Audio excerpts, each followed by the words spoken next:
As many people know, domestic violence offenders typically don't stop at one victim.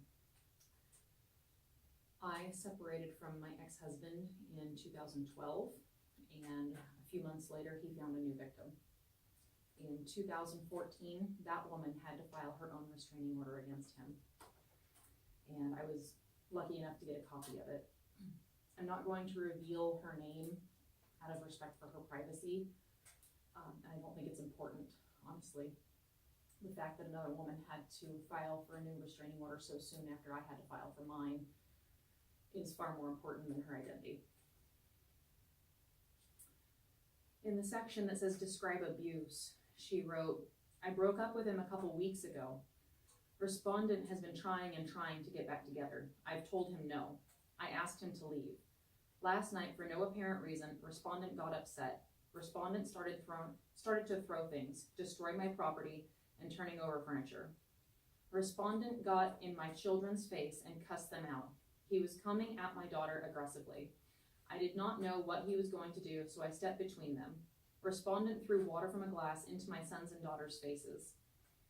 Mon mode kicked in and I tried to protect them. My 7-year-old son was crying and screaming because he does not know what was going on.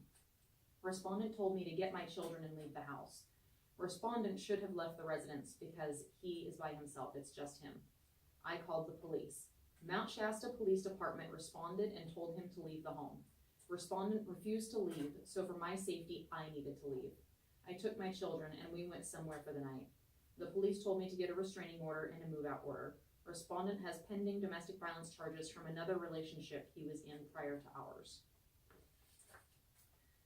Judge Laura Masanaga heard the contested hearing on this matter in October of 2014 and extended the temporary restraining order to November when the full hearing was to be had.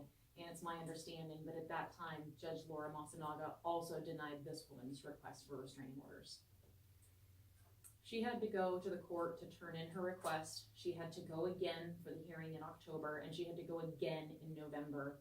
And despite the existing criminal protective order protecting me and the previous domestic violence charges against him, this woman still wasn't able to get any relief from law enforcement in Siskiyou County or from the court.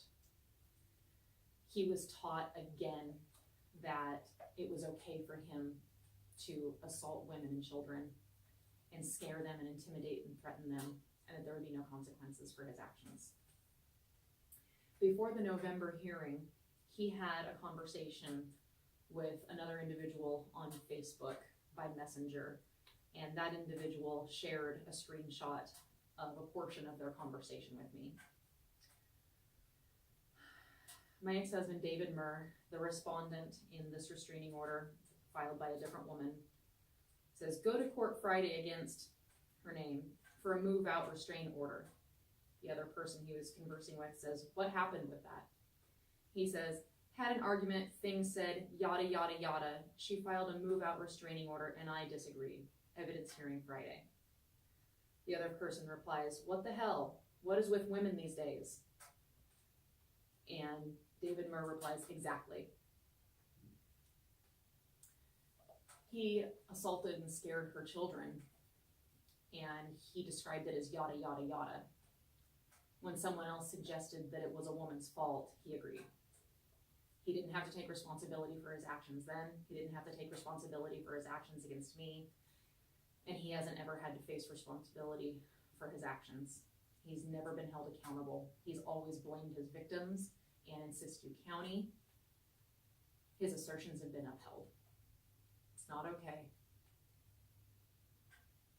Share this video and share the other ones. Let people know that abusers like this will not be tolerated.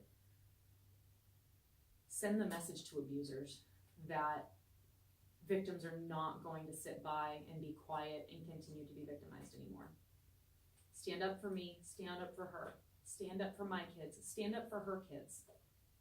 Stand up for all the other women he will try to abuse. Stand up for all the women and children that he already abused who weren't able to come forward and speak up, or who were bullied and intimidated by the police and by the courts and never got relief.